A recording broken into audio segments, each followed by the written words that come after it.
આજકાલ social media પર જે સેક્સ્યુઅલ વિડીયો હોય, વલ્ગારિટીના વિડીયો હોય, એવો ડાન્સ હોય જેમાં કોઈ ટેલેન્ટ ના હોય, એવી કોમેડી હોય જેમાં કોઈ ટેલેન્ટ ના હોય, જેમાં કોઈ પણ રિલેટેડ કોન્ટેન્ટ ના હોય, બસ એમાં જ બનાવી દીધું પણ ચાલી જાય, વ્યૂ આવે, લાખો શેર, લાખો કમેન્ટ, હજારો ફોલોવર્સ, તો લોકોને એવું લાગે કે અમે સફળ થઈ ગયા.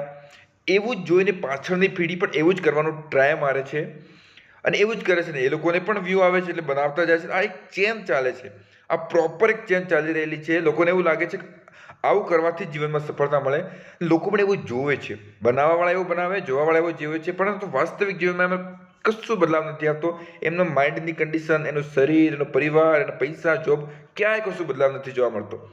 પરંતુ તેમ છતાં પણ લોકો બનાવે છે અને ચાલે છે. અને મારા જેવો કોઈ વ્યક્તિ હોય કે કોઈ એજ્યુકેશન કન્ટેન્ટમાં વિડીયો બનાવતો હોય, વ્યૂ જોઈ લો.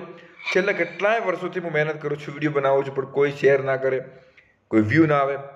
ચલો મને તો કોઈ ફરક પડતો નથી, કારણ કે હું ઓલરેડી વાસ્તવિક જીવનની જે ખુશી હોય, વાસ્તવિક એજ્યુકેશનનો શું મતલબ છે, બુકો વાંચવાનો શું મતલબ છે, દારૂથી જીવનમાં શું થાય, આ બધી વસ્તુ મને ખબર છે. એટલે મોટો મને કોઈ પ્રોબ્લેમ નથી.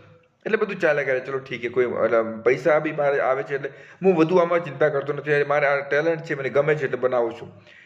પરંતુ આ એક અલગ તરીકેની આ દુવિધા છે આ દુનિયામાં. તમારે આ વસ્તુ વિશે શું કહેવું છે? કમેન્ટ કરીને જરૂર કહેજો, અને વિડીયો પસંદ આવ્યો હોય તો શેર જરૂર કરજો.